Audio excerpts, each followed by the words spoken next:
إخوتي يكون وياغ ديسلن الزلف الأول ثمرتنا مازالت تنادي غف ثفاث يطجنت للي يوغي غادي يفلالي ويذ يحكم الدمور تسي 62 غرسا ويذ يقفد لنا فريد إذا نجرني مزورا ويذ يقرن لساس كسكواس 1926 ذي الإطوال نور أفريكان فغانتيد تزايريث فغانتيد تمازيغث فغانتيد تاكدودانت ويذي تحكمان سي 62 رسا وثنة سفغن أترن تمصريث أترن تسوريث فغانت أسكسن كشريلان ذي نصليث المزيان 22 فورار 2019 فغانتيد تزايريث تاكدودانت فغاند يوكن الطلفن ثيل اللي الطلفن ثقدوث كرند يوكن أدرن ثنصليث إثمرث الجزائر. Chers auditrices, chers auditeurs, bonsoir. Permettez-moi de vous présenter nos invités aujourd'hui pour notre émission Politica sur la chaîne TQ5. À ma gauche, Rabah Moula, Azoul. Bonsoir. Azoul Kamal, bonsoir. Rabah Moula, qui est un militant et cadre politique du parti au Québec, donc Québec solidaire, et enseignant au Cégep, donc c'est un militant du Hirak ici à Montréal. ثم تيفوست مدروات كريم بعمار أزول فلاك أزول كمال ثنمير تيجيسان أزول ويدي توالين تيكو 5 analyste politique et expert en réorganisation des entreprises. Avec nos invités, nous allons essayer de comprendre pourquoi le peuple algérien n'arrive toujours pas à s'entendre sur la façon de construire un État fort et stable pendant que une poignée de personnes s'accaparent le pouvoir et décident sur le sort et le destin des 44 millions d'Algériens. Le 22 février 2019, le peuple a fait éruption sur la scène politique et progressivement a demandé un changement de système de gouvernance. C'est le slogan Jazair Hora Démocratia, pour une Algérie libre et démocratique. Ce changement de système est-il possible aujourd'hui?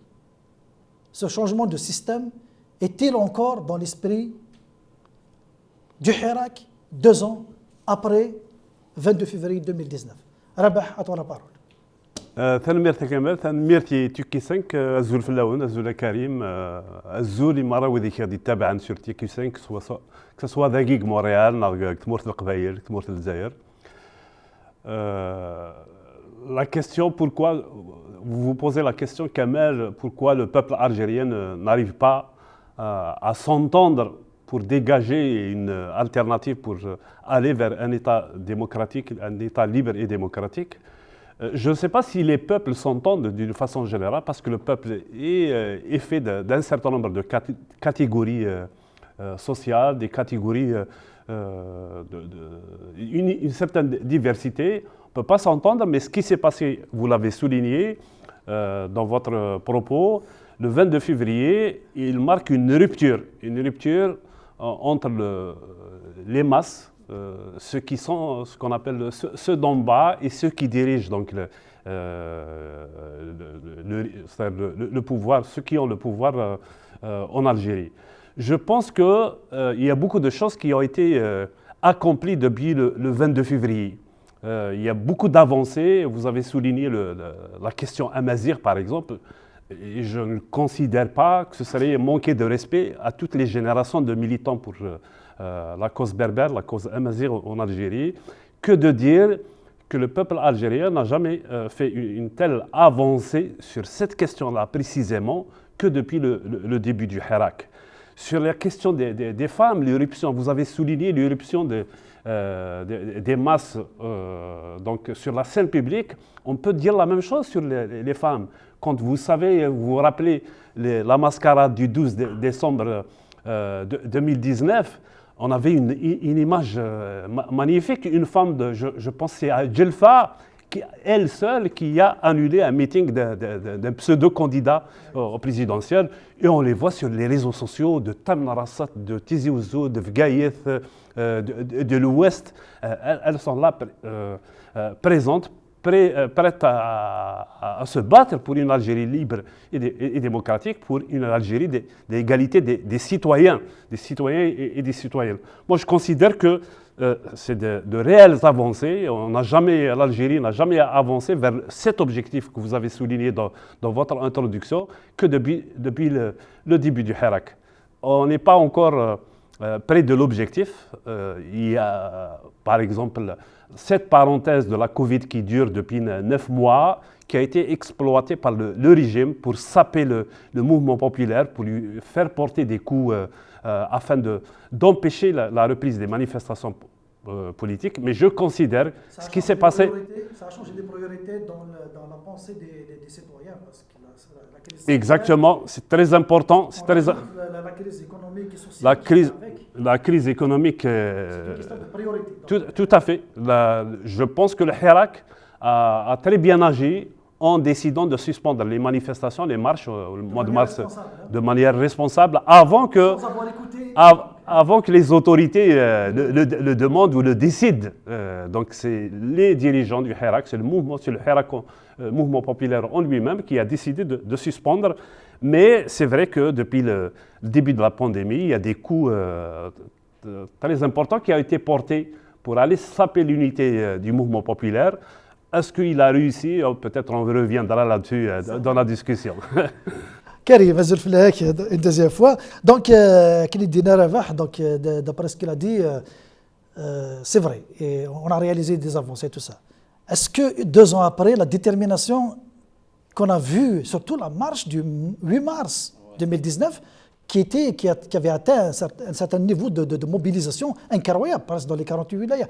Est-ce que cette mobilisation, elle existe encore? Est-ce que cette détermination, elle existe encore pour revenir à une mobilisation similaire maintenant? Pour moi, l'esprit du Hirak, il est toujours là. Et le Hirak, il va rester jusqu'à l'instauration de l'état de droit, la démocratie et les libertés. Et je vais vous dire, je vais être très bref, pour 2 raisons. Et ces 2 raisons sont citées par les plus grands penseurs des mouvements de non-violence des années 50, des penseurs des années 70. Ils ont dit qu'il faut 2 conditions. Et les 2 conditions sont remplies par ce Hirak. Ce Hirak, il est très très fort. Et la première condition, parce que le Hirak, il a su enlever la source du pouvoir. Et le philosophe Hobbes, c'est un philosophe anglais dans le XVIIe siècle, c'est le père du contrat social. C'est lui qui a parlé de la naissance d'un État. À l'époque, il y avait le roi et le pape. Donc, qu'est-ce qu'il a dit? Il a dit qu'un pouvoir, il est légitime ou sa force, elle est dans l'acceptation par le peuple, d'être accepté par le peuple. C'est la croyance du pouvoir, c'est la croyance du peuple qu'il doit régner. Et le peuple aujourd'hui, le Hirak, il a enlevé ce droit à l'État. Donc ça, c'est une première réussite. La deuxième, c'est-à-dire c'est la désobéissance et c'est la non-soumission. La deuxième chose dont ces penseurs ont parlé, et vous allez être un petit peu peut-être étonnés, c'est la capacité d'être têtu et odieux. Ça a été dit par des penseurs. C'est la capacité d'être têtu. Têtu contre un pouvoir qui est têtu, qui pendant 60 ans ignorait le peuple. Donc, le peuple, il a démontré qu'il n'a plus peur. C'est les 2 points qui, d'après ces penseurs, qui font que le Hirak, l'esprit du Hirak, il est là et il restera. C'est intéressant ce que je vais enchaîner avec une question qui est toujours dans le même esprit, dans le même ordre d'idée. C'est que le système, il est composé d'officiers qui réfléchissent comment garder le pouvoir. Okay? Donc il y a la police politique, il y a des gens qui réfléchissent. Hein? Lui-même, il a ses propres moyens, donc ses propres penseurs qui pensent pour lui comment maîtriser les foules, maîtriser le peuple, comment endormir le peuple, comment garder le peuple docile, je m'excuse pour le terme, mais obéissant à un système, tout le monde sait, la majorité sait, corrompu, qu'il ne faut pas garder. Mais l'expression la تخرج على الحاكم. Quand on voit le système actuellement, il utilise certains leviers, la religion et tout ça, certains référents culturels et tout ça. La تخرج على الحاكم, c'est religieux. Le pouvoir, il est en train de l'utiliser. Et lui-même, il évalue. Je pense que moi, je pense pas que ce système-là, il est idiot ou il manque d'intelligence. C'est un système qui réfléchit, qui pense. Le fait qu'il est toujours au pouvoir, donc il a une certaine intelligence. Donc il arrive à comprendre que ces actions sur la société, elles ont de l'impact. Quand on voit des chouyours qui font des fatwas, qui disent ceci ou cela, dans le sens de garder le peuple toujours dans la soumission, donc ça veut dire que lui-même, il sait que ça marche. Et c'est ça le problème. Est-ce que nous sommes arrivés à déconstruire ce discours-là ou il nous reste encore du temps? Là, vous parlez de la question de la faiblesse du Hirak. La faiblesse du Hirak, justement, elle est là. C'est que la faiblesse du Hirak, les forces qu'on a parlé, il y a la capacité de dire non, c'est les forces. La deuxième, c'est que le peuple, il a enlevé le pouvoir légitime à l'État. Ça, c'est les deux forces. Une des faiblesses que tu as mentionnées, il y a d'autres faiblesses très, très importantes. C'est le manque d'un grand plan qui rassemble les diverses actions pour qu'on fasse les actions ensemble pour affaiblir le pouvoir. Parce que le pouvoir, il est très, très puissant. Et pourquoi on n'arrive pas à rassembler toutes ces actions? Parce qu'on n'a pas de société civile forte. Et ça nous manque. On a des brillantes figures, par exemple Tabou, mais le pouvoir, il n'a pas peur de Tabou tout seul. Il nous faut une société civile qui va apprendre au Hirak et au peuple comment grossir ce Hirak. Malgré les massacres que le pouvoir fait, en plus, cette société civile doit apprendre au Hirak à être disciplinée. Parce que le pouvoir va essayer de détruire ce Hirak. Sans discipline, le Hirak va avoir des problèmes. La deuxième chose aussi, on parle des faiblesses de Hirak. La deuxième grande chose que les gens ne parlent pas beaucoup et que les penseurs des mouvements de libération, de non-violence parlent beaucoup, c'est une lutte à la besoin d'éducation massive du peuple, pour éduquer le peuple. Parce que éduquer le peuple, le Hirak, le monde, souvent, il pense que c'est une lutte non-violente, c'est une lutte à la Gandhi, alors qu'en réalité, le Hirak, c'est une lutte armée dont les armes sont différentes. C'est des armes sociologiques, politiques, c'est des armes politiques, économiques, et c'est le refus d'obéir et le refus aussi de coopérer jusqu'à ce qu'on désintègre le pouvoir. Donc tu as mentionné le manque d'organisation, le manque oui. de structure, et là, pas de la structuration du Hirak. Et là, je viens à ton point qui est la grande faiblesse, c'est la cohésion des différents mouvements démocrates et religieux. Et c'est là où je viens à ton point, c'est que si on regarde tous les mouvements pacifiques, il y a eu 50 pays qui se sont libérés depuis les années 70 et la plupart par des mouvements pacifiques. Il n'y a aucun pays d'Amérique latine, de l'Europe de l'Est et de l'Asie, comme la Birmanie et Tchécoslovaquie, il n'y a aucun pays où il y a eu des partis religieux qui se sont interférés, à part l'Égypte où il y a eu un parti musulman qui s'est interféré, les frères musulmans, et ça a fini par un désastre. Maintenant, c'est Sisi qui commande. Non, mais durant la révolution égyptienne, les frères musulmans, ils étaient absents. Donc, ça veut dire qu'ils étaient derrière le rideau. C'est ça. Après qu'ils ont essayé, ils sont venus sur la scène pour récupérer la Khor. Parce que maintenant, tu as posé un problème d'organisation. Rabah. Gaïd Salah, il est venu prendre le pouvoir au milieu d'un mouvement populaire qui avait atteint le millionnaire, comme on dit, c'est des marches de millions de personnes. Juste pour rappeler certaines dates, Gaïd Salah, selon le témoignage de Louis Ahnoun et de ceux qui ont fait, soi-disant, la réunion pour sauver la République, selon leurs termes, ils ont discuté avec Bouteflika et l'ont convaincu de démissionner, donc de quitter le pouvoir et d'aller vers un processus qui va permettre aux siens de sauver, donc d'échapper à la justice et puis de recycler le système à leur façon. Donc ils ont dit qu'il avait accepté avant que Gaïd Salah ne demande l'application de l'article 102 de la Constitution le 26 mars 2019 à partir de la caserne de Ouargla.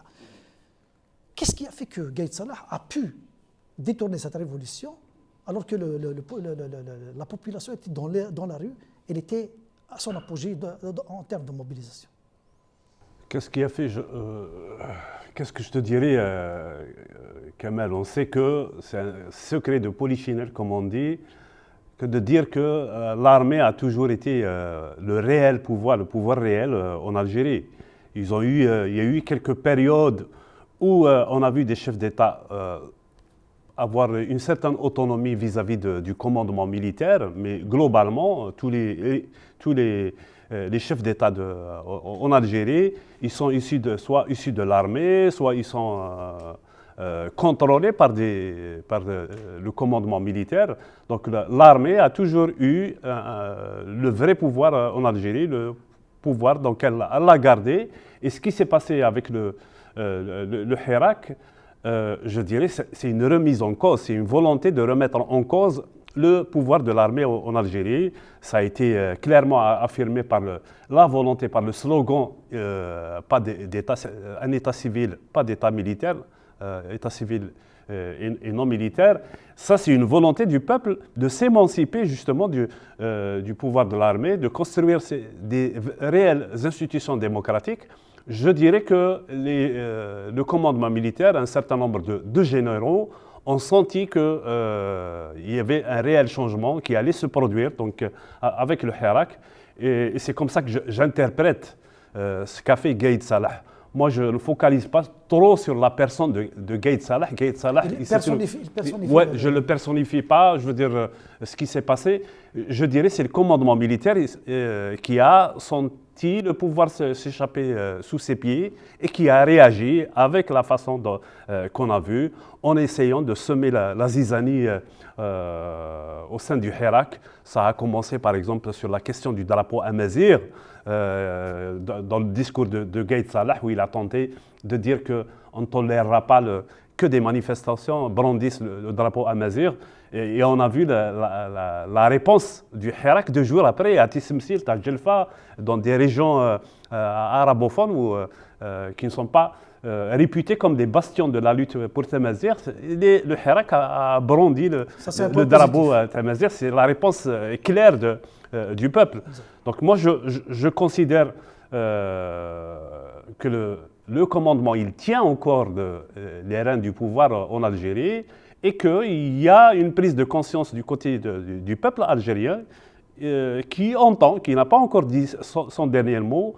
Et j'espère qu'avec la fin de la crise de la pandémie, qu'il fera aussi, qu'il y aura d'autres occasions où le peuple va faire des démonstrations tant qu'il a réussi à le faire, qui ont émerveillé le monde entier sur sa capacité à construire une réelle république libre et démocratique où les élus, ce sont des élus du peuple et non pas des pseudo-élus qui sont réellement désignés par le commandement militaire. Donc voilà, par rapport à la question, moi personnellement je suis confiant sur la capacité du Hirak à revenir en force.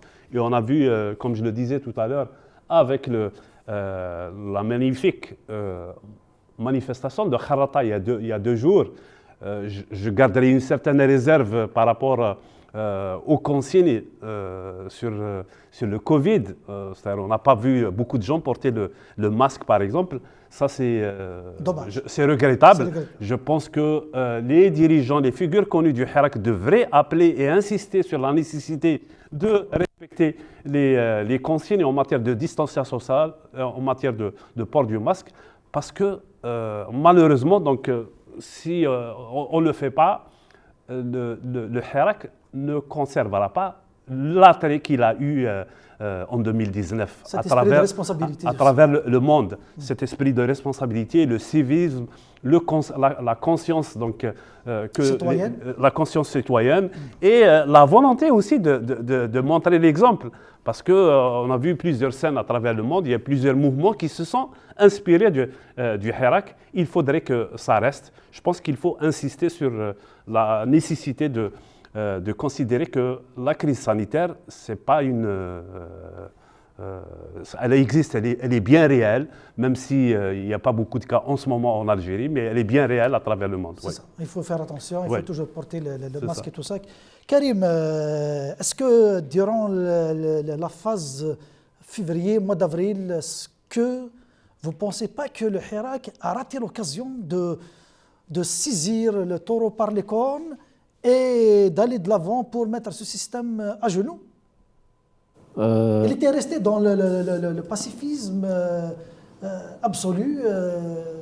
Oui, oui, c'est-à-dire les gens sont un petit peu confus. Je pense que le Hirak, c'est ça. Je répète un petit peu, c'est pas un mouvement de pacifisme. C'est qu'on n'a pas su jouer avec les faiblesses du pouvoir. On a sous-estimé la capacité de violence du peuple. Parce que le Hirak, il fait trembler le pouvoir, parce que le pouvoir sans le peuple, il n'est rien. Et je pense qu'on n'a pas beaucoup fait assez de choses dramatiques parce que si on considère que le Hirak, c'est une lutte qui ressemble à une lutte armée, mais l'arme, elle est différente. Elle est pacifique. Elle est pacifique, toujours pacifique. C'est très, très important qu'elle soit pacifique. D'ailleurs, une lutte comme le Hirak, d'un mouvement non violent, il est beaucoup plus puissant qu'une lutte armée. Il est beaucoup plus puissant. Pourquoi il est plus puissant? Parce que le peuple refuse. Il refuse le pouvoir. Et je pense que il y a eu des hésitations un petit peu, mais je pense que le peuple, il a besoin d'être plus encouragé. Il a besoin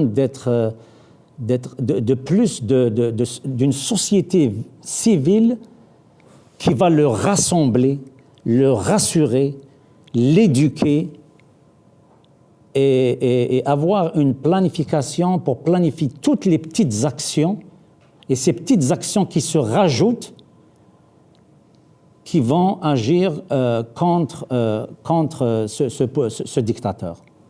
Donc, est-ce qu'on a raté il y a eu beaucoup de figures individuelles, ce qui est très bien, mais ce n'est pas assez. Le problème du Hirak, c'est que ces figures individuelles devraient se rassembler et former une société civile, parce que le Hirak ne va grossir, ne va tomber que s'il y a une société civile derrière, qui va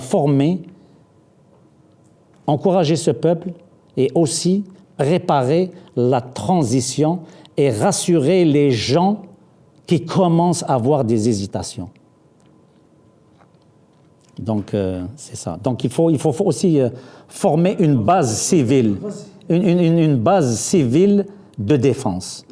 Comme l'armée populaire nationale, l'armée qui a libéré l'Algérie, on avait des bases armées de défense, qui sont les 5 régions militaires. Et c'est avec ça, en s'organisant, qu'on a fait sortir le dictateur, la France, le colon.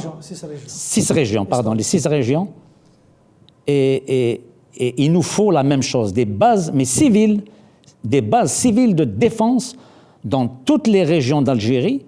Et aujourd'hui, je peux dire, comme la Wilaya 3, qui était très forte pendant la guerre de libération, et je le dis aujourd'hui honnêtement, la base civile de défense, elle est en Kabylie.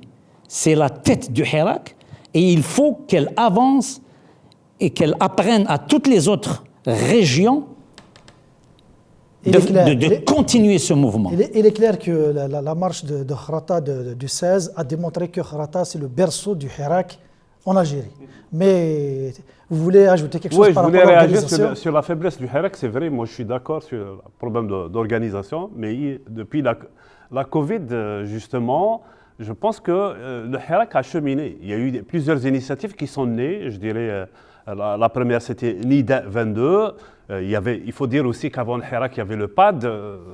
Son impact sur la société, c'est certes limité, mais c'est une belle initiative. Ça montre le chemin. Il y a eu NIDA 22.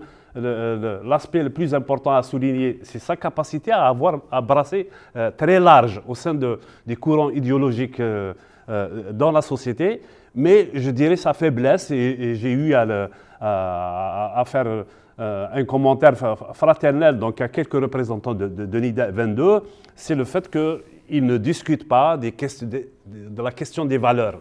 Ce que fait justement l'autre initiative qui est née il y a quelques mois, quelques semaines, celle du Congrès pour la citoyenneté, et il s'exprime sur les valeurs, notamment sur les valeurs sur lesquelles le Hirak s'est exprimé. Moi, j'avais fait le reproche à des gens de l'IDA 22, comment se fait-il que dans l'appel que vous faites, il n'y a pas la question de la nécessité pour le peuple de garder sa souveraineté sur les ressources naturelles. Ce n'est mentionné nulle part, ce que fait justement le Congrès pour la citoyenneté. Je pense qu'on devrait aller vers des initiatives au niveau de la société civile qui s'expriment, qui définissent, qui tracent les contours de la société à construire. Parce qu'il ne suffit pas d'abattre ce régime-là, encore faut-il savoir par quoi il faut le remplacer. Est-ce que vous avez développé, Rabah, c'est intéressant, c'est que ces initiatives-là, l'idée d'organiser le Hirak, à mon sens, est-ce qu'ils ne sont pas tombés dans un cercle vicieux où, à un moment donné, on essaye d'évacuer des questions qui divisent, soi-disant, qui divisent, et en parallèle, en même temps, on ne peut pas avancer si on ne règle pas ces questions-là. Là, on est dans un cercle vicieux. Alors, comment faire pour dépasser ce marasme? Oui, moi je suis entièrement d'accord avec ce que vous dites. Je veux dire, ceux qui prônent l'éviction d'un certain nombre de questions sensibles sur lesquelles il n'y a pas un consensus politique en Algérie, en fait, ils font de fait dans l'exclusion. Parce que je considère que l'une des intelligences du Hirak, c'est d'avoir permis à tous les courants politiques idéologiques présents dans la société de s'exprimer. On doit tous avoir ce droit-là de nous exprimer, mais c'est important d'avancer. Donc moi, je suis conscient sur la question des islamistes, par exemple, on peut citer le mouvement Arachad, c'est des courants qui existent dans la société, il faut prendre acte qu'ils existent, ça ne nous empêche pas d'aller avancer, de débattre, et ça a été fait de façon intelligente dans le Hirak, et depuis la Covid aussi, à travers les discussions sur les réseaux sociaux qui se déroulent sur votre chaîne et d'autres chaînes sur des plateformes du Hirakiste simple, c'est que la société algérienne avance. Moi, je considère sur le slogan, par exemple, Jazair Hurra Demokratiya, qui ne faisait pas consensus dans les années 90. Aujourd'hui, ça brasse très large. Le leitmotiv, Algérie libre et démocratique, ça veut dire que la société est preneuse d'idées. Je veux dire, on regarde ce qui se passe dans le monde, dans les vraies sociétés démocratiques, comment ça se fait, comment on construit une démocratie. Et on a envie de ressembler plutôt à ces sociétés-là et non plus à des régimes autoritaires qui confisquent les libertés des citoyens et des citoyennes. Moi, je considère que la voie est tracée. Si j'avais un rêve, moi, j'espérerais qu'il y ait une force politique de la taille qui brasse aussi large que NIDA 22, mais avec l'approche qu'a, par exemple, le Congrès pour la citoyenneté. Il y a des valeurs, égalité entre tous les citoyens, souveraineté du peuple sur les ressources naturelles, séparation du politique et du religieux, etc. Et on n'exclut personne comme courant politique. On avance, je pense, c'est ce que nous apprend aussi l'exemple tunisien. Les islamistes n'ont pas été effacés de la scène politique, mais il y a un combat permanent au niveau idéologique, respectueux, avec des moyens qui sont des moyens civilisés. On essaie d'avancer avec un compromis. Tout n'est pas rose, tout n'est pas réglé en Tunisie. Moi, je pense qu'il n'y a pas d'autre il n'y a pas d'autre issue qui puisse nous faire avancer vers une société réellement démocratique. Merci. Karim, à travers tout ça, on voit qu'il y a une hésitation au niveau, parce que ce n'est pas tout le peuple qui s'est engagé dans le Hirak. Il y a des hésitations. Il y a des gens qui sont retournés, et des gens qui sont revenus sur le Hirak, tout ça. La question qui se pose, selon vous, le peuple algérien est-il prêt pour un changement du système de gouvernance? Réellement, est-ce qu'il n'a pas peur de changer? Parce qu'il y a l'effondrement de l'État, l'effondrement du système, la confusion et tout ça. Est-ce que psychologiquement, le peuple est prêt à affronter, à accepter le changement avec les conséquences qu'il va y avoir? Ouais. Très bonne question. Moi, je dirais, je suis optimiste, mais en même temps pessimiste. Pourquoi? Écoute, on a gagné la Coupe d'Afrique avec 11 joueurs qui sont formés à l'étranger. Il faut se poser la question. Qu'est-ce que ça veut dire? Ça veut dire que l'Algérien, ailleurs, il réussit. Mais dans son propre pays, il ne réussit pas. Pourquoi il ne réussit pas? Parce que le régime de peur et de violence, il a fait un lavage de cerveau au peuple algérien.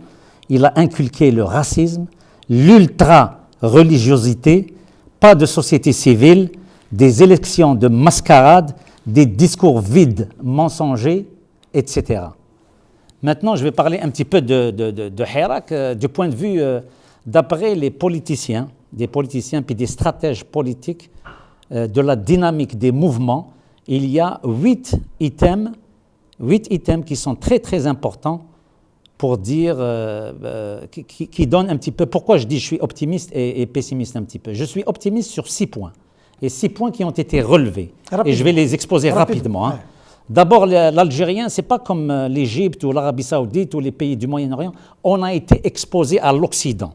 Ça, la première chose. C'est une très bonne chose, c'est un bon point pour l'Algérie. La deuxième chose, on a déjà eu une expérience démocratique durant les années 90. Une petite brèche. Ouais. Et cette expérience, elle est très importante. Elle nous a appris qu'il faut faire attention à l'islamisme et le wahhabisme qui vient de l'Arabie Saoudite. Mais ça nous a pas empêché de nous avoir durant les règnes Bouteflika. Absolument. Oui, c'est ça. Le régime, il nous sépare avec la religion et le wahhabisme. La troisième chose, c'est que les Algériens aujourd'hui, avec le Hirak, ils savent comment gérer un mouvement pacifique. Et ça, c'est très important. On a démontré ça dans le monde entier. Et la quatrième chose, c'est le climat politique. Est-ce qu'il est mature en Algérie? Oui, il est mature jusqu'à un certain point. Il manque un petit peu la notion des droits et libertés qui n'est pas très bien comprise, comme a dit Abdel Ali Yahya. Il a parlé de ça dans son livre, qui a 100 ans. Il y a la cinquième chose, c'est on a développé des mouvements d'opposition. Donc on a maintenant la sixième chose, c'est qu'on a une bonne classe moyenne qui est substantielle. Ce qui manque maintenant, c'est la société civile. Le septième point, très important pour le Hirak de former une société civile. Et c'est un message que je donne à toutes les figures du Hirak aujourd'hui qui militent très fortement, en qui on a confiance, mais ils militent tout seuls. Ils devraient se rassembler. Vous connaissez qui sont les figures, on les voit tout le temps, partout. Ces figures-là, elles doivent se rassembler. Comme on s'est rassemblé le 1er novembre 1954. Ce n'est pas Boudiaf qui l'a fait tout seul, ce n'est pas Ahmed Yahya, ce n'est pas Ben Ramdan tout seul. Ils l'ont fait en groupe. Et cette lutte, il faut la faire en groupe. Le 8e élément qui nous manque 3 éléments où le Hirak c'est le fort sentiment d'identité nationale. L'identité nationale. Ça, c'est un grand chantier. Okay, c'est un grand chantier, je ne l'attaque pas. Combien il me reste un petit peu? Vas-y. Bon, il me reste 1 minute, c'est tout. Et la minute, bon, il faut que je saute très vite. Je voulais donner par rapport optimiste, pessimiste. Écoute, on est entre les deux expériences, Tunisie et Égypte. Tunisie, ils ont réussi leur Hirak parce que la Tunisie, c'est un pays qui a... La seule raison que la Tunisie a réussi mieux que l'Égypte, parce que la Tunisie a une société civile. En Tunisie, ils injectent 37% de leur PIB, il est injecté dans l'éducation, etc. Actuellement, Sisi vient de déclarer la réforme du système éducatif, point de religion dans les matières essentielles, et l'éducation. Bon, il a changé à ce moment-là. L'éducation islamique, il va devenir donc l'éducation religieuse. Ouais. Parfait. Mais l'Égypte a mal tourné. Pourquoi? Parce qu'à leur origine, c'est un régime fortement militaire depuis un siècle. Le régime militaire de l'Égypte, hein? Oui, je comprends. Les sociétés évoluent. Ouais. Il y a eu beaucoup de coups d'État en Égypte. C'est juste pour vous tracer les différences. Hein. Et nous, on est entre les deux. Et l'Égypte, avec l'Azhar et le droit divin, donc ils ont beaucoup de... Le frère musulman part de l'Égypte et tout ça. Tout le monde connaît l'histoire. Donc, l'Algérie, elle est entre les deux. Maintenant, je vais donner mon dernier mot.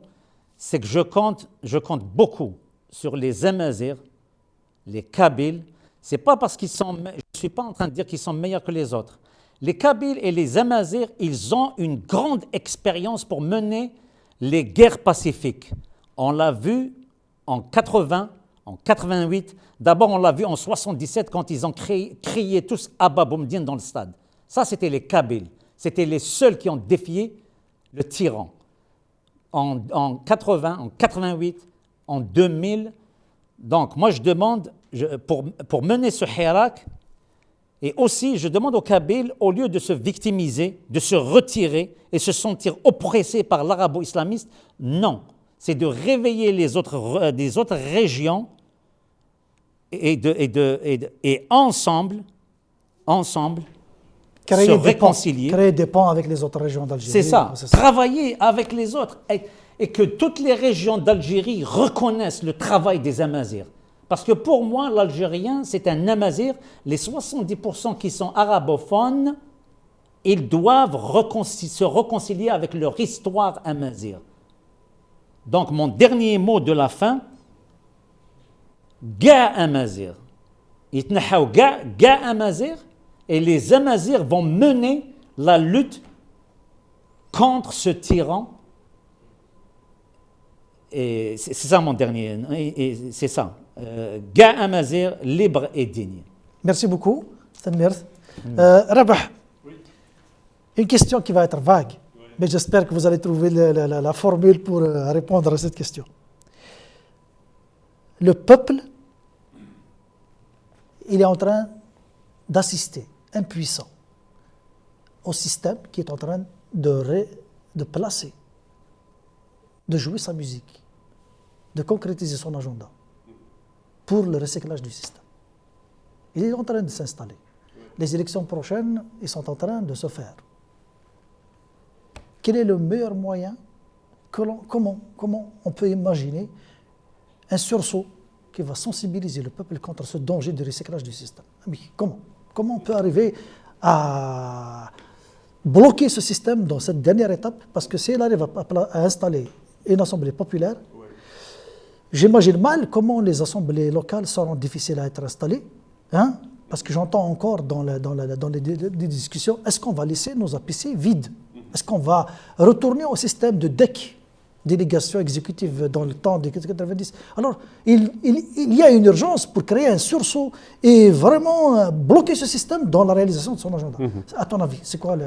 Enfin, c'est sûr que c'est difficile. Si ça a été difficile au Hirak en 2019 de réaliser ses objectifs alors qu'il était uni, fort, pacifique, le monde entier était branché sur l'Algérie, ce qui s'est déroulé les vendredis, les mardis, c'est d'autant plus difficile aujourd'hui alors qu'on vient de passer 9 mois de Covid, où le pouvoir donc, a usé de tous les moyens pour saper l'unité du Hirak, pour le diviser, pour recruter aussi. Il y a beaucoup de personnes qu'il a pu recruter. Le pouvoir avait déjà une clientèle.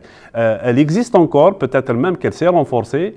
Et quand vous le dites que le danger du recyclage est bien présent, moi je fais confiance donc, à la capacité du Hirak de réinventer des solutions qui puisse lui permettre d'avancer, de peser encore davantage une fois qu'on est sorti de la crise de la Covid.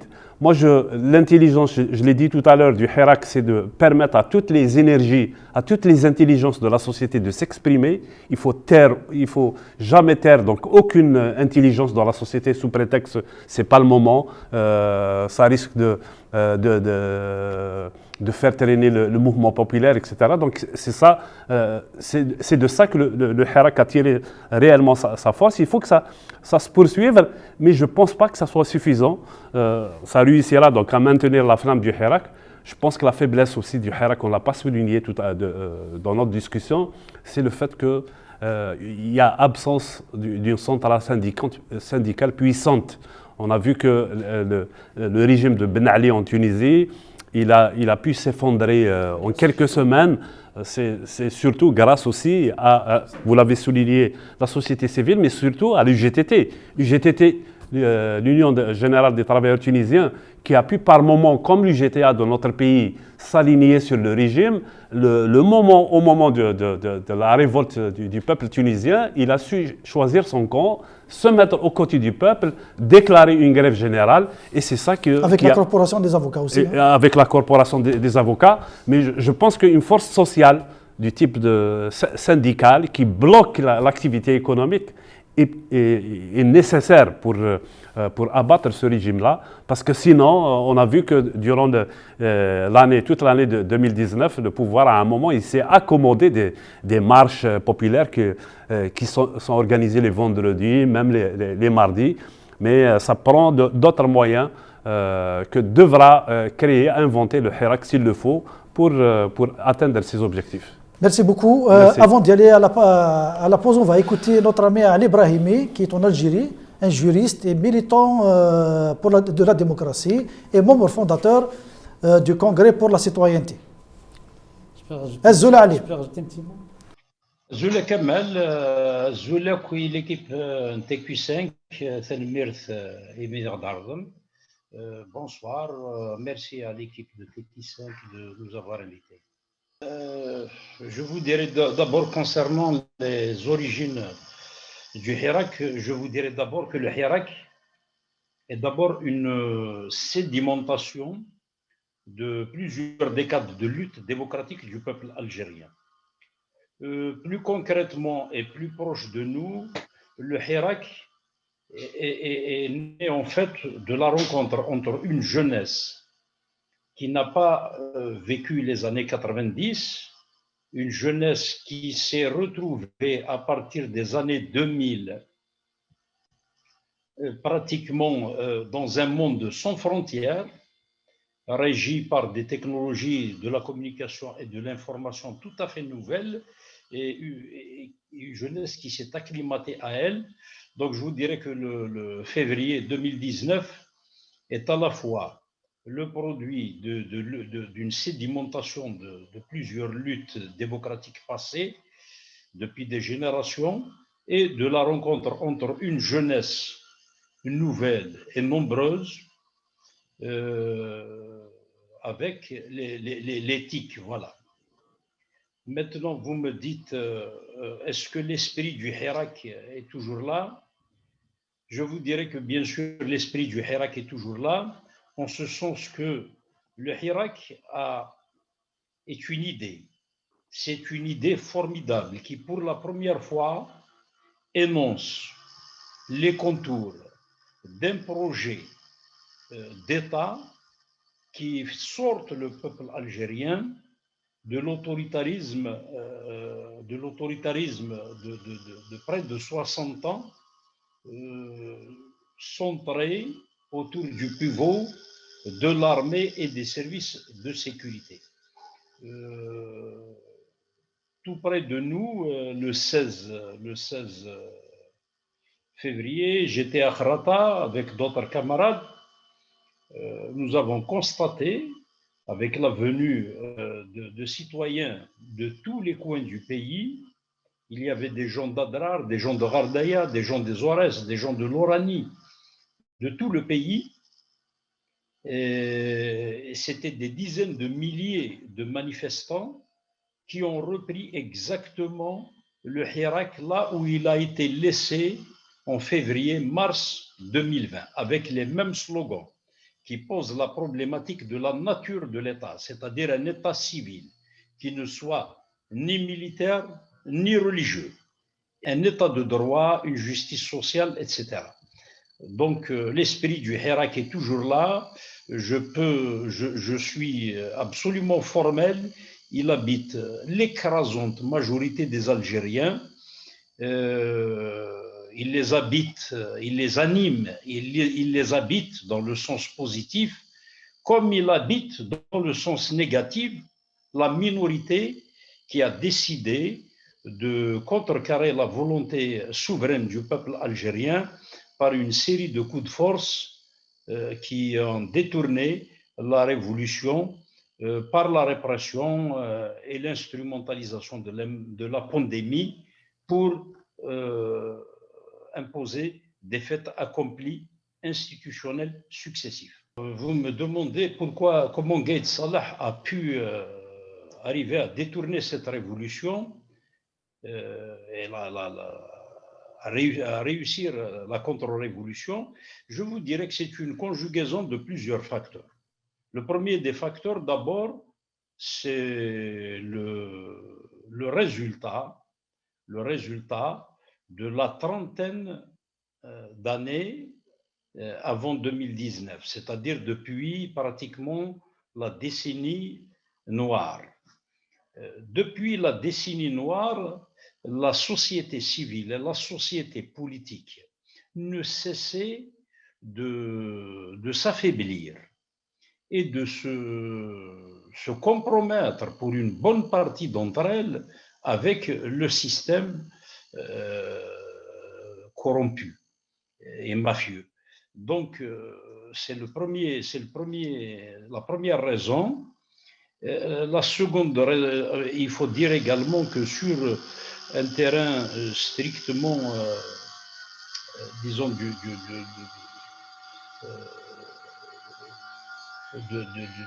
de la conscience citoyenne, l'armée, quel que soit ce qui s'est passé, l'armée restait en 2019 aux yeux du peuple algérien l'institution du recours ultime. C'est ce qui a favorisé le fameux Khawa Khawa qui a pu être l'arbre qui cache la forêt du coup d'État de Gaïd Salah. Il y a évidemment d'autres raisons, parce que vous me direz comment se fait-il que des millions de marcheurs dans toutes les villes d'Algérie n'ont pas pu amener au moins le système à récipicence, au moins l'amener à proposer une forme de transition co-gérée ou bien une forme de transition indépendante ou carrément dirigée par lui-même dans le sens de ce que demandait la population. Mais je vous dirais que il y a, en dehors de la faiblesse de la société politique et de la société civile, il y a 3 à 4 raisons fondamentales. La première, c'est l'inorganisation des forces en présence, des forces populaires en présence, qui sont opposées on va arriver à cela. On va arriver à cela. Voilà. La deuxième raison, je vous dirais que c'est la loyauté idéologique des appareils sécuritaires et judiciaires avec le commandement militaire incarné par Gaïd Salah qui avait profité pour faire le coup d'État. Il y a une troisième raison importante, c'est en fait la complaisance, ou plutôt la complicité des puissances occidentales et des puissances orientales qui voyaient dans le Hirak algérien la prémonition d'une démocratie qui remettra en cause l'inégalité actuelle des échanges et qui peut également allumer la bougie de la démocratie dans toute l'Afrique du Nord et tout le monde arabo-musulman. Voilà les raisons essentielles, à mon avis, qui ont permis à Gaïd Salah d'opérer un véritable coup d'État et ensuite de substituer carrément son pouvoir à celui de la présidence à partir des casernes. On se souvient de ces discours qu'il faisait de manière hebdomadaire. Il nous reste 2 minutes. On va essayer de voir c'est quoi les points faibles du Hirak, comment les améliorer et qu'est-ce qu'on peut faire pour justement constituer un front contre ce système et le ramener à accepter le changement démocratique que le peuple revendique. On va terminer avec ça. À mon avis, on a perdu énormément de temps dans des histoires qui n'ont aucun sens. Structuration, pas structuration du Hirak, alors que c'est une affaire totalement naïve et totalement infaisable, impossible de structurer un mouvement comme le Hirak. Par contre, ce faux débat a fait passer beaucoup de gens à côté de la vraie solution. Il fallait s'organiser dans le Hirak, pas organiser le Hirak. Il fallait, dès le départ, que les forces en présence dans le Hirak s'organisent. C'était notre cas qui avions appelé dès le 4 mars 2019 à l'auto-organisation du courant démocratique, des citoyens du courant démocratique, pour renforcer la mouvance politique démocratique qui accepte de se mettre aux côtés du peuple.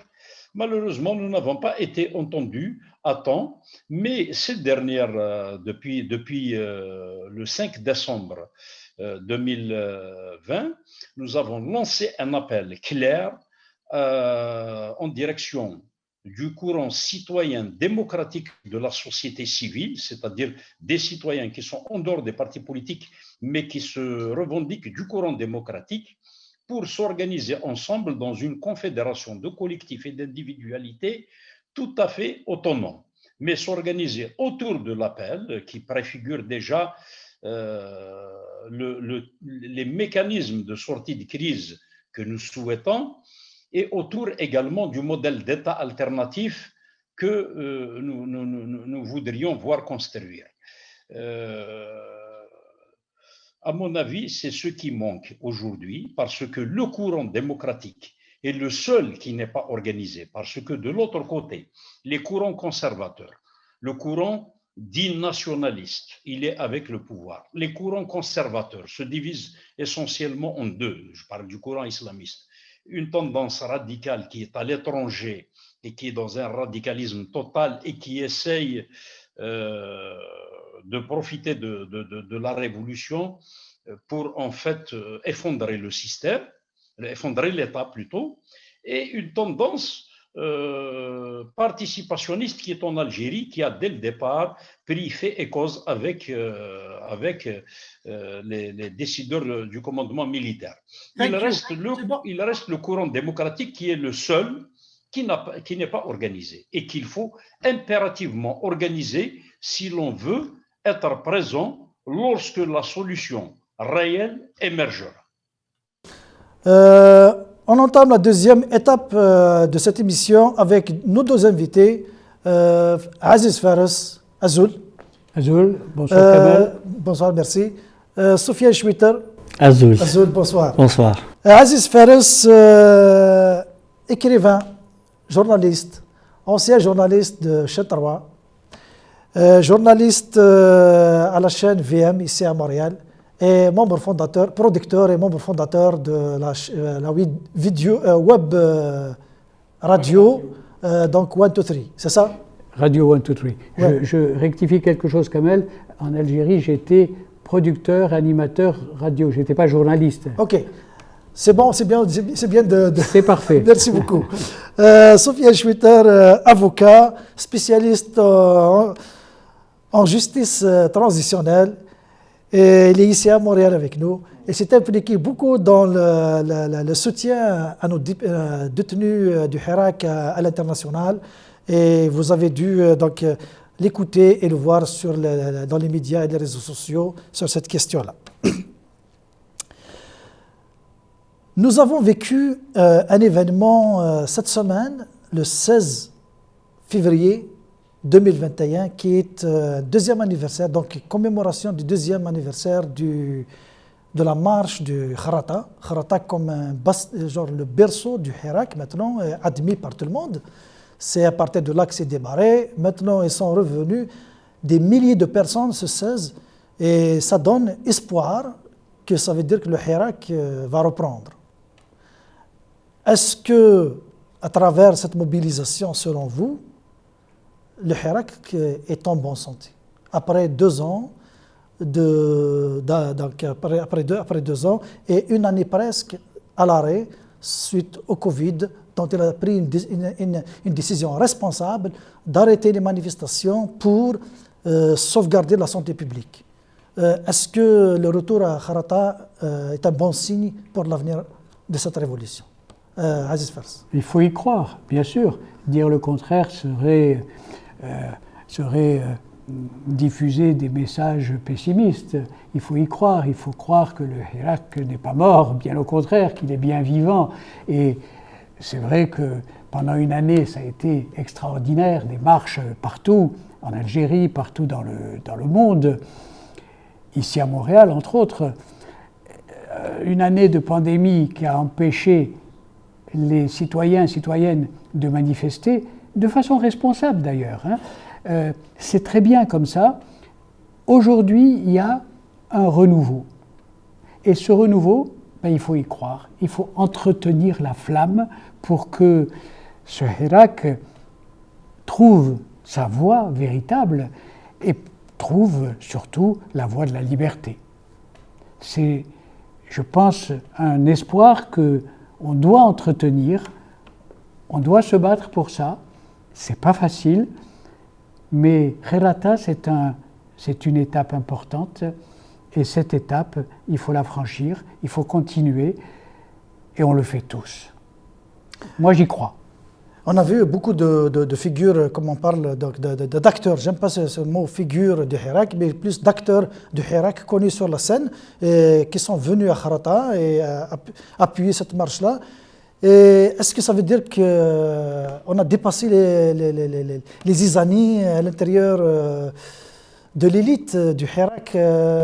Je ne pense pas qu'on dépasse ou on ne dépasse pas, mais le plus important que les personnalités, est-ce que c'est des acteurs ou des personnalités publiques, soit des chefs des partis ou d'autres avocats, donc ils ont accepté l'appel de participer avec la population. À mon avis, le Kharata, c'est que toute la population, parce qu'ils sont venus de plusieurs wilayats d'Algérie, même si depuis la pandémie, il faut dire que c'est vrai que dans toutes les autres wilayats, il y avait une suspension des manifestations, mais il faut reconnaître que dans la wilaya de Bougie et de Tizi Ouzou, il y avait pendant cette période des manifestations, des rassemblements donc à cette période. Mais à Kharata, c'est en quelque sorte la reprise de toute la population de réitérer sa revendication, la revendication de la fin du système du pouvoir du régime algérien et la revendication d'un État démocratique, pluraliste, un État de droit et surtout avec le slogan un État, donc la population retirée, encore, même après la suspension des manifestations, ils ont retiré le slogan pas un État civil, pas un État militaire. Donc moi j'ai un espoir que la population a été obligée, comme il a dit M.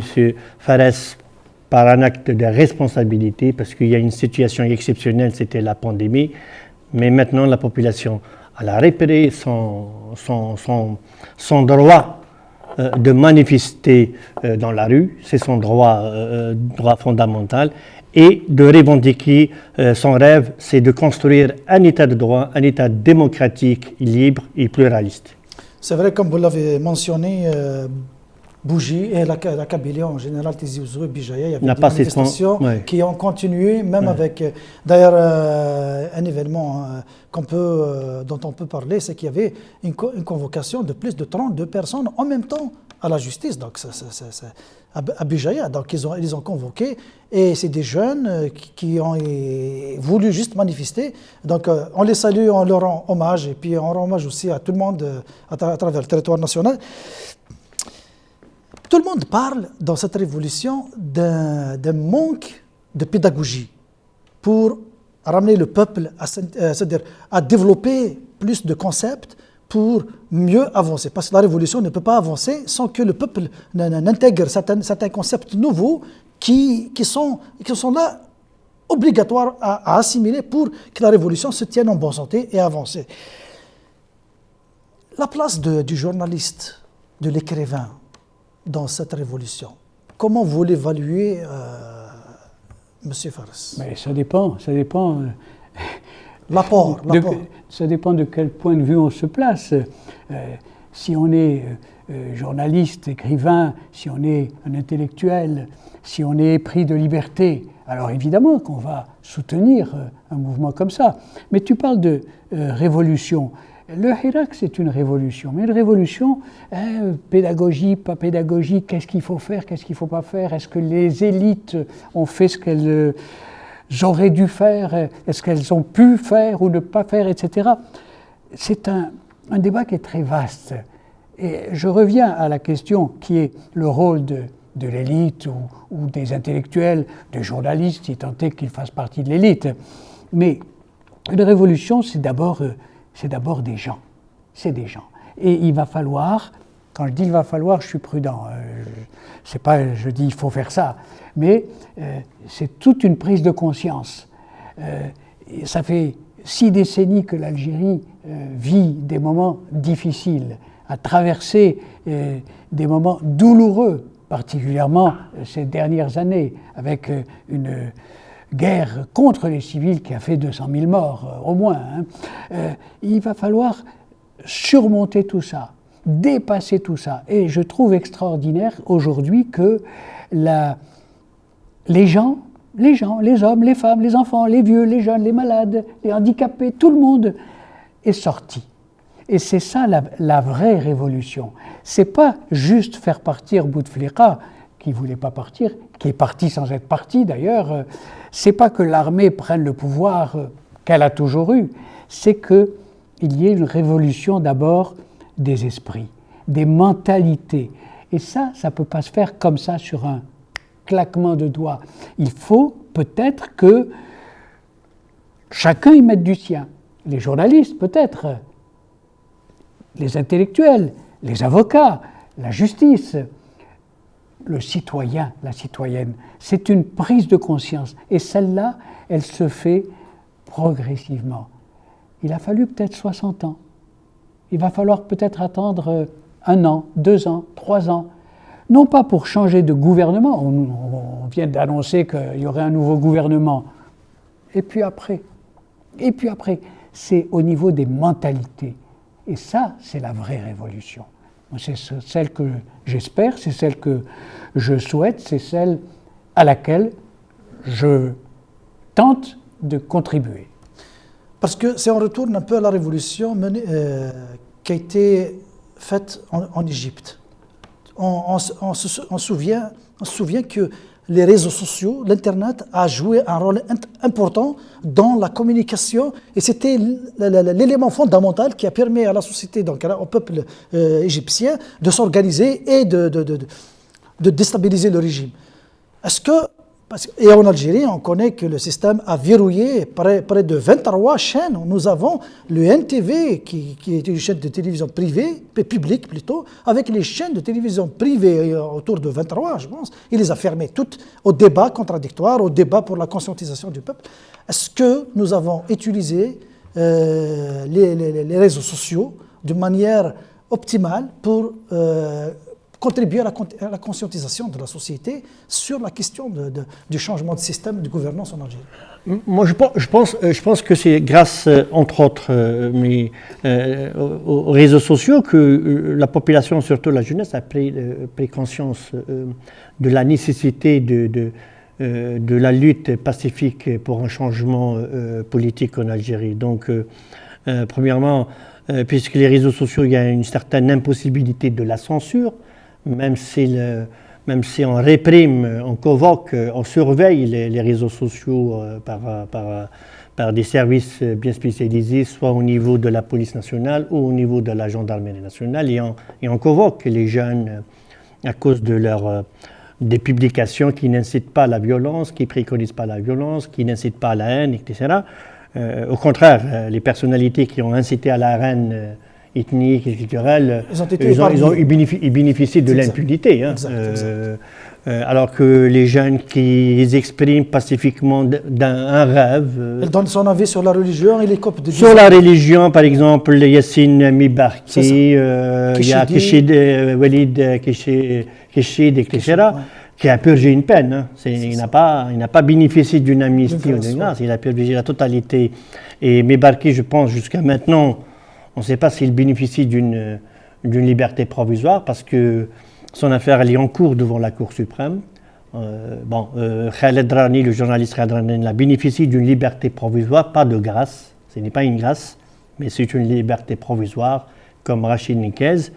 Mais on entend est-ce que Yassine Mibarki aussi, est-ce qu'il va bénéficier d'une liberté provisoire?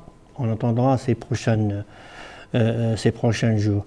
Donc je pense que les réseaux sociaux, l'Internet, les émissions ont joué un très grand rôle, pédagogique, de diffusion de ces concepts, d'expliquer les concepts, l'état de droit, les droits humains, la lutte pacifique pour la démocratie, elle est importante. Et c'est pour ça, d'ailleurs, une des causes que les régimes n'ont pas pu...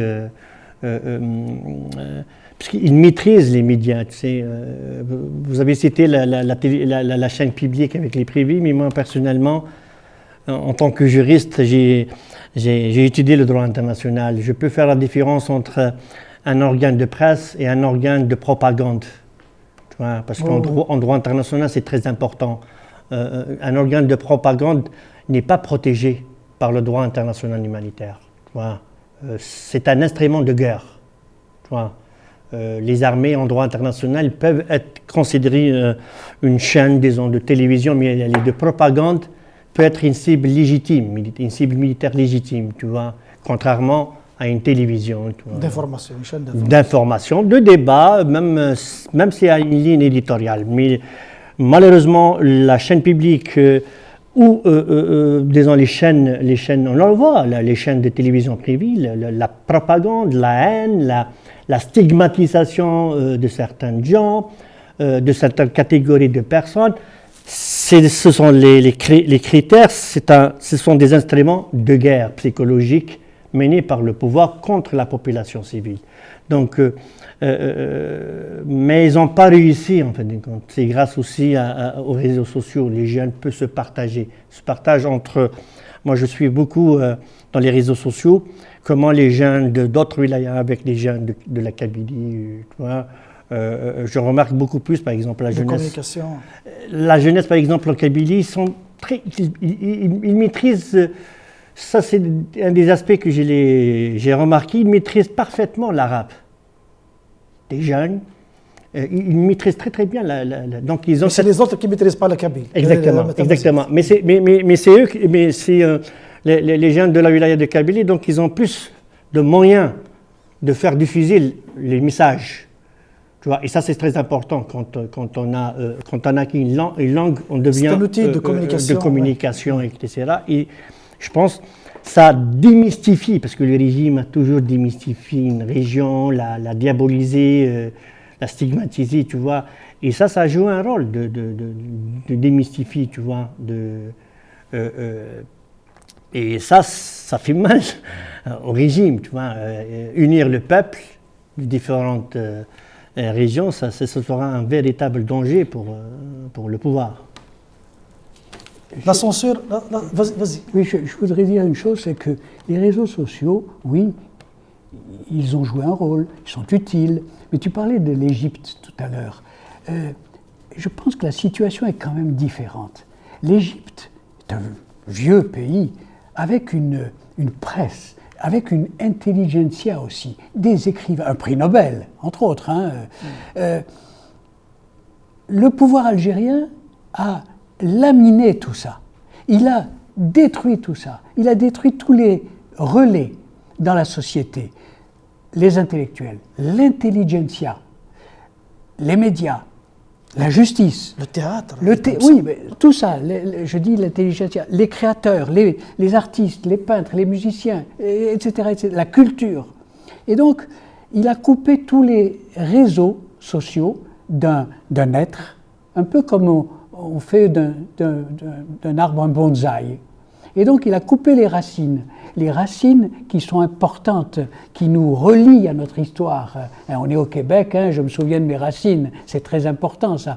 Et donc, ce pouvoir a toujours travaillé dans le sens où il fallait couper les racines des gens. On ne doit pas parler le kabyle, le berbère d'une façon générale, on doit parler que l'arabe. J'ai fait de la radio, j'ai fait de la télévision à une époque où il fallait un animateur qui parlait l'arabe pour passer à la télévision. Sinon, je ne pouvais pas. Aujourd'hui, ça se fait en français.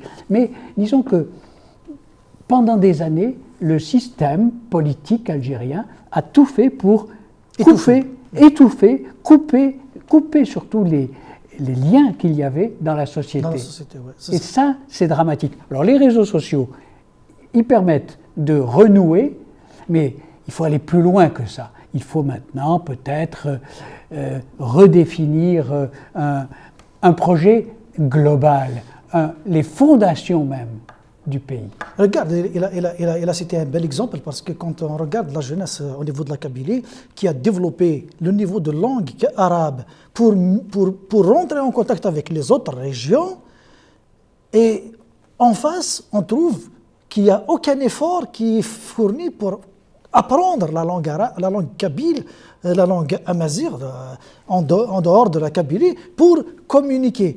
Ça c'est à déplorer pour un peuple qui cherche un changement, je pense. Parce que quand on vit dans un même pays, on doit se comprendre. Les outils de communication, ce sont les langues locales. Donc, l'arabe algérien, le derja, le tamazight, donc différentes variantes. Il y a la langue. La langue française aussi. Oui, mais il y a la langue. Mais au-delà de la langue, il y a le langage. Le langage qui permet de communiquer. Si en français, je parle en français, dans un français académique, avec des mots savants, ça n'intéresse personne. Mais si je parle un français accessible, si je parle en derja, en arabe, ça se fait maintenant à la télévision, à la radio. C'était interdit avant. Interdit. Voilà, parce que c'est la langue populaire. La langue populaire. Mais oui, c'est un langage. Non, plus que la langue populaire. Plus, c'est un langage. C'est une façon de s'adresser à l'autre. C'est pas juste une langue populaire. C'est pas dire salam alaikum wa rahmatullah. Non, c'est dire salam alaikum ou bien sabah al-khair. C'est ça. C'est un langage qui est compris, qui est accessible. Un seul l'a fait en Algérie, c'est Boudiaf. Oui, parce que quand un peuple parle la même langue, il se comprend, il communique. Donc, quand on communique bien, on se comprend, on agit ensemble de façon cohérente. C'est ça que le système... c'est la langue de bois. La langue de bois a réussi, donc... dans toute cette révolution, Maître Chouita, si on compare à la Tunisie, à Tunisie, nous avons vu les deux éléments, les deux forces qui ont joué sur la réussite entre guillemets, il reste encore, parce que c'est 10 ans, donc c'est le JTT et la corporation des avocats qui était structurée, organisée. Donc, est-ce qu'en Algérie, nous avons une corporation des avocats? Quelles sont ses forces, quelles sont ses faiblesses? Non, malheureusement, donc les syndicats, on a les GTA qui figurent au régime. C'est beaucoup plus un appareil du pouvoir que pour contrôler les travailleurs, etc. Mais malheureusement, je fais la distinction pour le barreau entre les avocats, les quelques avocats qui défendent les droits humains, et entre la corporation, le conseil de l'ordre, tout ça, qui malheureusement, pour plusieurs raisons, c'est des gens beaucoup plus proches du pouvoir. Ils sont beaucoup plus pouvoir. Au moins, ils ne prennent pas des positions qui fâchent le pouvoir. Pourquoi? Donc, il y a des intérêts, ils ont plus des intérêts liés au pouvoir. Ce sont aussi des avocats du pouvoir. Aussi. La peur? Je pense beaucoup plus parce qu'il y a des gens, le pouvoir aussi, il a ses propres avocats, comme il a des médecins, comme il a des journalistes, comme il a Le système est partout, le diable est partout. Donc ils ont réussi. Ça a commencé par, à l'époque du parti du FLN. Donc le FLN a bien réussi à mettre ces éléments, soit au barreau, dans tous les secteurs, tu vois. Donc c'est de la continuité. Mais il y avait quand même à l'époque, dans le contexte du Hirak, il y avait des mouvements, par exemple la Constantine, les avocats, dans une assemblée générale, ils ont obligé le bâtonnier qui était depuis 1987, tu vois, il a régné sur le barreau de Constantine plus que Bouteflika, mais dans le contexte de l'Hirak, c'était beaucoup plus les jeunes avocats qui ont tout fait, tu vois, dans une assemblée très électrifié, ils l'ont obligé de quitter le barreau. Donc ils ont arraché le barreau ou le Conseil de l'ordre des mains d'une certaine nomenclatura proche de pouvoir. Donc, mais comme il a dit M. Ferres, la révolution c'est tout un processus. Ça peut prendre. C'est des luttes quotidiennes pour reconquérir les espaces, les secteurs professionnels, intellectuels. Tu vois. Donc, tout à l'heure, vous avez posé sur les questions du rôle des journalistes. Il faut comprendre que les journalistes, ils ont été réprimés, entre autres Khaled Drarni. Khaled Drarni, il a bénéficié d'une liberté, je répète encore, il a bénéficié d'une liberté provisoire. Tu vois. Ce n'est pas une amnistie, ce n'est pas une grâce. Tu vois, il est poursuivi. Tu vois, il entend le verdict de la Cour suprême le 25 février. Vous avez par exemple un journaliste à Annaba, je ne me rappelle plus son nom, Ben Jamin et tout ça, c'est plus de 17 fois il est devant les tribunaux. Il passe ses journées devant les tribunaux. Tout le temps, il est convoqué. Tu vois, donc c'est un harcèlement judiciaire et policier. Vous avez aussi le journaliste à Constantine Zrich, qui a purgé une peine, tu vois, il a été condamné, la police a saisi ses matériels d'un petit studio de radio. Il n'a pas récupéré encore son droit pas encore, etc. Tu vois, okay. Donc, mais Khaled Drarni, vous dites qu'il n'est pas, il n'est pas gracié, donc comment il est sorti alors? Les autres, c'est-à-dire que la grâce, est-ce que tu peux nous expliquer la grâce, c'est quoi là? Normalement, pour moi, ma compréhension, quand quelqu'un est gracié, on efface et tu es libre, c'est ça? Non. La grâce, c'est un pouvoir constitutionnel seulement pour le président de la République concernant les gens qui ont été condamnés définitivement. C'est-à-dire qu'il y a un jugement définitif, c'est-à-dire qu'il n'est pas susceptible d'appel ou de pouvoir de cassation. Donc il purge la peine. Alors, le président de la République, soit il a le pouvoir de mettre fin à la peine, c'est-à-dire de le libérer, ou de diminuer la peine. Enfin, par exemple, les gens qui ont été condamnés à la perpétuité, il peut diminuer la peine jusqu'à 20 ans, 15 ans de prison ferme. Donc, c'est ça la grâce. Elle touche seulement les gens qui ont été condamnés définitivement. Mais une fois qu'il est sorti, on n'entend plus parler de cette... Oui, mais l'infraction et la peine, elle est inscrite au casier judiciaire. Pas grave, mais il n'y aura pas de poursuite subséquente. Non, il peut être poursuivi pour autre chose. Mais dans le cas de Drarni, c'est autre chose. Non, Drarni, il a bénéficié d'une liberté. Le président de la République ne peut pas le gracier parce que le jugement il n'est pas définitif. Il est en cours devant la Cour suprême. Donc, la seule chose, c'est les tribunaux. Donc, pour son cas, c'est le président de la Chambre correctionnelle de la Cour d'Alger. Donc, c'est lui qui a statut, en principe. Donc, c'est le téléphone toujours qu'il a libéré. On a donné le téléphone. D'après la version, parce que les avocats, ils n'étaient pas au courant. Les avocats, ils n'étaient pas au courant. C'est ça que j'ai lu. Ouais. Et ils se posaient des questions. Est-ce qu'il y avait des audiences exceptionnelles dans un week-end, au moment où les tribunaux sont fermés, parce que c'était le vendredi. Mais d'après la déclaration, j'ai vu la déclaration de Rachid Nekez. Il dit, c'est le directeur, il est venu, le directeur de la prison de l'Abiad Sédéchir, tu vois, il lui a dit, écoute, il faut écrire maintenant une demande de liberté provisoire. Tu vois, bon, il dit, mais c'est quoi ça, je demande une liberté, c'est quoi ça? Il lui dit, écoute, moi je ne sais pas, je vais chez l'ordre, il faut que tu écris. Donc il y a une demande de liberté provisoire de l'inculpé ou de l'accusé. Et c'est sur la direction, enfin les services pénitentiaires qui l'ont remis à la justice. Et puis à huis clos, au bureau, ils ont... Donc on est toujours dans la... Ah oui, oui. En dehors de la grâce, on est dans c'est toujours le pouvoir exécutif qui décide. Parce que c'est pas normal. Comment ça se fait-il que les avocats, à chaque fois, ils demandent la liberté provisoire, elle est rejetée. Ils ont fait des appels, ils sont rejetés par les juges. Et ce sont les mêmes juges qui, comme par hasard, sans qu'il y ait une demande, ils prennent les décisions de mettre les gens en liberté provisoire. On est dans une république. Enfin, on applaudit quand même. On est content pour qu'il soit la retourné libération chez eux. de toutes ces personnes, oui, bien sûr. Oui. Mais je reviens rapidement, Kamel, si tu permets, sur un point. Oui, il y a eu Khaled Rarni, il y a eu des gens qui ont été accusés, condamnés, etc. Mais le traumatisme est beaucoup plus ancien. Il y a eu la décennie qu'on a appelée rouge ou noire, avec l'intelligentsia qui a été décimée, des journalistes qui ont été condamnés, qui ont été assassinés.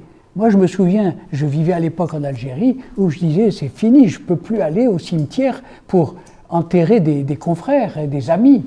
Et c'est un traumatisme. Et la société algérienne, il faut qu'elle arrive, et doucement, doucement, à sortir de ce traumatisme et à rejeter tous les démons qui lui ont empoisonné la vie. Ça, c'est la justice transitionnelle. Un jour. C'est un jour. Mais c'est Aziz Fers. Vous avez fait la radio donc, en Algérie, Châteauroux. Vous avez... À quelle époque? J'ai commencé en 67 et j'ai quitté définitivement en 96. Je suis retourné pour quelques années de 2003-2005 et puis je suis revenu ici. Donc vous avez vécu une bonne période où la censure s'abattait sur les médias, c'est des médias publics. Il y avait une limitation dans la liberté d'expression. La censure, elle était très subtile.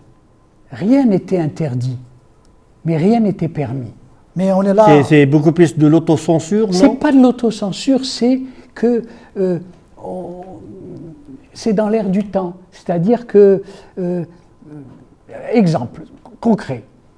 Après la guerre des 6 jours, 67, j'étais déjà à la radio et on nous interdit verbalement de diffuser certains artistes, dont les Beatles ou Johnny Hallyday. Pourquoi, on ne sait pas. Hein. Bon. Ça a duré des années. Des années. Les Beatles se sont séparés. Et un jour, j'ai dit au responsable, qui est un ami de la production, je lui ai dit, écoute, ils se sont séparés, on va passer John Lennon tout seul, Paul McCartney tout seul, etc. Il m'a dit, passe-les et passe les Beatles. Et on a passé. Et personne ne nous a rien dit. Et on ne sait même pas pourquoi. Et on ne sait pas, non, il n'y a pas de raison. C'est qu'un jour, quelqu'un a dit, il ne faut pas faire ça. Il le dit verbalement. Il n'y a jamais d'étrait. C'est très, je disais subtil, c'est très vicieux. Oui, mais ça veut dire que la question, pourquoi je parlais de ça, la question est suivante.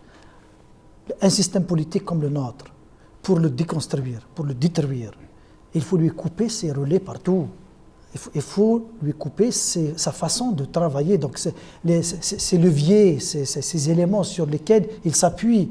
Donc, et là, dans les médias, et là, dans la corporation des avocats, et là, si on n'arrive pas à couper tous les éléments qui font la politique du système, la révolution ne réussira pas. Oui, mais c'est pour ça que Yetna Haouga, c'est bien beau, c'est bien, mais c'est pas possible aujourd'hui. C'est pas une rupture qu'il faut, c'est des ruptures. C'est ça que tu dis, Kamel. Oui, mais au niveau des médias, qu'ils soient privés ou publics, toi qui as fait les médias, aujourd'hui, qu'est-ce que tu aurais fait peut-être pour rester à ton poste et participer à la révolution en même temps? Mais j'aurais fait ce que font les gens qui sont en poste aujourd'hui, à la radio particulièrement, la radio algérienne d'expression française, la chaîne 3 comme on l'appelle. Il y a des gens qui se battent et qui se font suspendre et qui se font arrêter et qui se font tabasser et qui se font interpeller. Il y en a beaucoup. Oui. Il y en a d'autres qui démissionnent et sacrifient le salaire. Bien sûr. On les salue. Bien sûr, on les salue, oui. Ils ont du courage. Ils sont sur le terrain, ils sont au front, hein, vraiment. Qu'est-ce qu'il faut faire?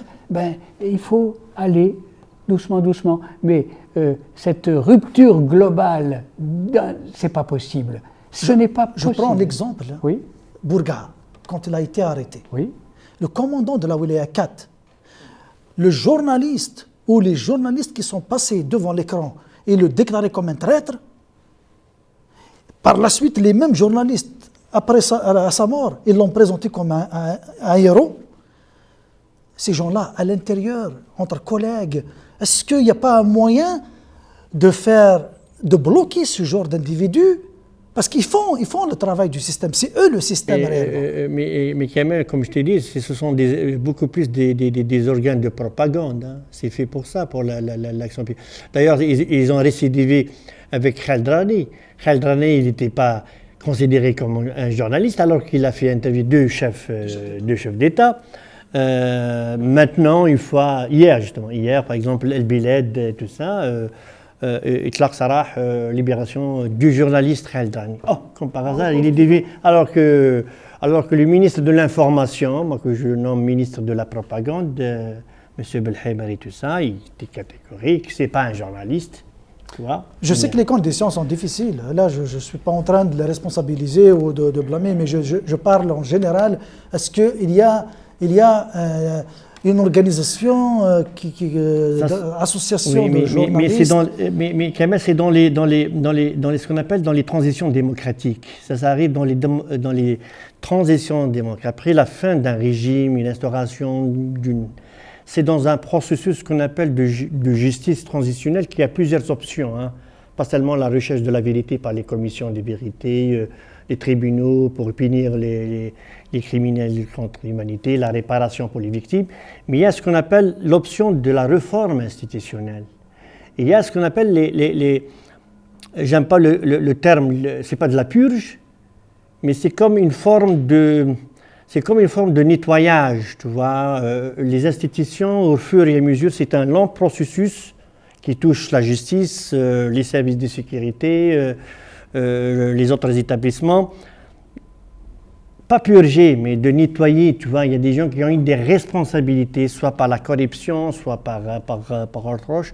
C'est au fur et à mesure qu'ils vont être obligés d'être limogés, mais à la retraite, etc. C'est un long processus, tu vois, et c'est très délicat.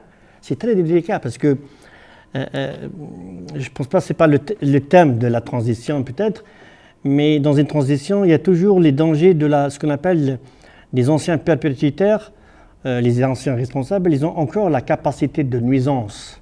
Dans une transition, tu as des institutions qui sont encore faibles. Hein. C'est un noyau, c'est un enfant, tu vois. Des institutions, ils sont encore pas solides, fragiles. Mais les anciens du régime, qui ont les moyens, ils ont les réseaux, tout ça, ils ont cette capacité. Ils sont capables de détruire le processus démocratique. Donc, et les décideurs, généralement, on a vu dans l'Amérique latine, c'était un dilemme. Il fallait y aller doucement, comme tu as nommé, il fallait y aller doucement.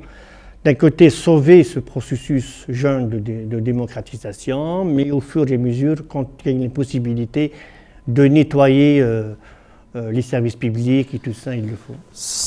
On ne peut pas traiter tous les sujets, mais ce que je voulais parler des journalistes, ce n'est pas de les blâmer, pourquoi ils ne font pas, pourquoi tout ça, ou bien des avocats, mais quand ils sont entourés d'une structure organisée qui protège tout le monde, je pense que la peur va disparaître.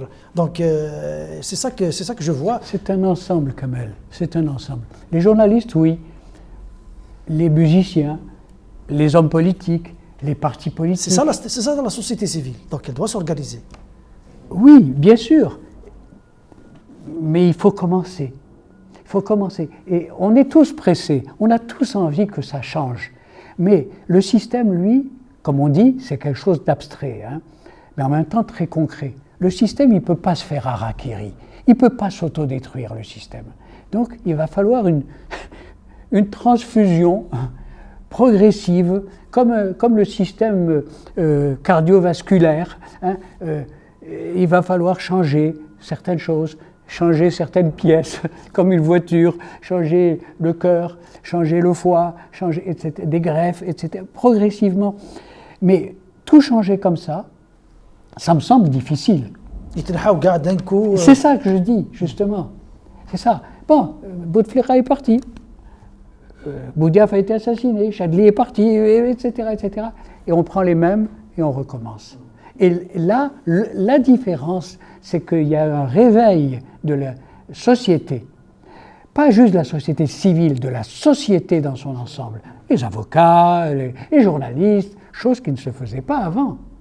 Et il y a ce réveil, et ce réveil, il permet maintenant d'espérer, chose qui n'existait pas. Il y avait une sorte de fatalisme, c'est comme ça, c'est comme ça. Et si on veut que ça change, il faut qu'il parte. La différence, c'est qu'aujourd'hui, le pouvoir n'a plus les mêmes atouts qu'il avait avant. Il n'a plus d'argent, il est à court de réserves intellectuelles, il a coupé tous les relais, il ne gère plus comme il pouvait gérer. Avant, comme avant. Non. Et on a vu les dernières années de Bouteflika, qui était un homme malade, impotent, sur une chaise roulante, incapable de lever la main. C'est à l'image du système. Entouré d'incompétents. Oui, bien sûr, mais ça, ils l'ont toujours été, incompétents. Mais Bouteflika symbolisait physiquement le système qui est aujourd'hui agonisant. Alors, est-ce qu'il faut tuer Bouteflika ? Je ne me permettrai pas de dire ça. La dernière question, pour finir avec cela, c'est quoi, selon vous, qu'est-ce qui manque pour dépasser ce marasme? Parce que nous sommes dans un marasme. Le Hirak, il n'arrive pas encore. On espère que le 22 va redémarrer, mais on sent que dans les discussions sur les réseaux sociaux, il y a un certain marasme au sein de la société, en dehors de la crise sociale, économique et sanitaire. Selon vous, c'est la dernière question à vous deux, qu'est-ce que vous préconisez comme solution pour dépasser cette situation? Moi, je n'ai pas de solution à donner, mais ce que je sais, c'est que le contexte est beaucoup plus favorable avec les conditions sociales et économiques du pays. C'est presque la faillite. C'est non seulement la faillite du système sur le plan politique, tout ça, mais sur le plan économique et social, c'est un contexte favorable à la révolte. Acheter la paix sociale, c'est fini. Comme avant, il y avait les moyens, on peut acheter les logements sociaux, tout ça, c'est fini maintenant. Donc, est-ce qu'il faut s'organiser? Je pense qu'il y a des débats. Le Hirak, la société, il y a des discussions, il y a des débats. C'est vrai, il y a des polémiques aussi. Est-ce qu'il faut s'organiser? Est-ce que la représentativité? Est-ce qu'il faut négocier? Est-ce qu'il faut dialoguer? D'autres, non. Mais c'est ça. Mais c'est ça la vie démocratique. Moi, je l'ai dit dès le début du Hirak, c'est à la fois une révolution, mais c'est un processus d'apprentissage. Une population peut-être 30 ans, je ne sais pas, après janvier, après l'arrêt du processus électoral de janvier 92, il n'y avait plus de politique. Il y avait une certaine politique à l'époque post-octobre 88, avec la société civile, le pluralisme et tout ça, et puis c'est fini, c'est la guerre, puis c'est l'ère de Bouteflika, mais il n'y avait pas réellement de la politique. Les gens, ils sont fous complètement. Ils sont... mais là, depuis le Hirak, tout le monde. Il y avait des forums, on a vu par exemple le forum chez les artistes, les théâtres, chez les étudiants universitaires, tu vois. Je pense que la reprise, ça se construit. Parce qu'avec cette polémique sur les réseaux sociaux, peut-être il est lié qu'il n'y avait pas des activités dans le terrain. Tu vois. Okay. Je pense que le retour au terrain, tu vois, ça va permettre le dialogue direct avec les différents acteurs. Oui, la démocratie, c'est pas juste mettre un bulletin de vote, surtout si l'urne est truquée. La démocratie, c'est le dialogue, c'est le débat, c'est l'échange, c'est l'écoute de l'autre, c'est la tolérance envers l'autre, c'est le respect de l'opinion des minorités aussi. C'est important. Or, tout ça, l'Algérie ne l'a pas connu. L'Algérie parlait d'une seule voix. La question qui se pose maintenant, c'est que c'est vrai que vous avez arrivé à un point intéressant. Le Coran islamiste, il te dit maintenant, laissons le peuple décider.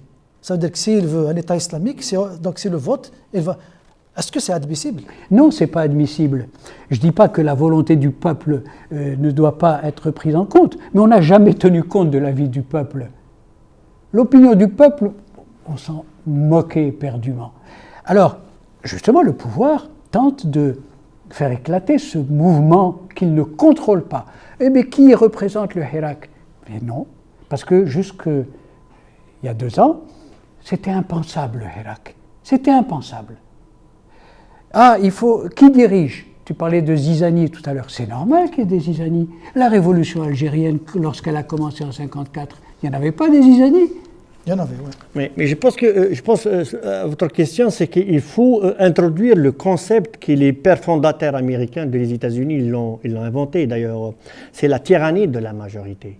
Une démocratie, c'est le gouvernement de la majorité, mais s'il n'y aura pas des garde-fous, un état de droit avec une charte des droits et des libertés qui limite les pouvoirs, tu vois, avec une véritable indépendance de la justice, des séparations de pouvoirs, le gouvernement de la majorité, il va devenir la tyrannie de la majorité. C'est lui qui l'impose, puisqu'il a la majorité de façon, tu vois. En violation des droits et libertés des minorités, qu'elles soient politiques, ethniques, sexuelles, etc., etc. Donc, construisons une démocratie, oui, pour que le peuple exerce sa souveraineté, mais en même temps, il faut un état de droit très, très fort.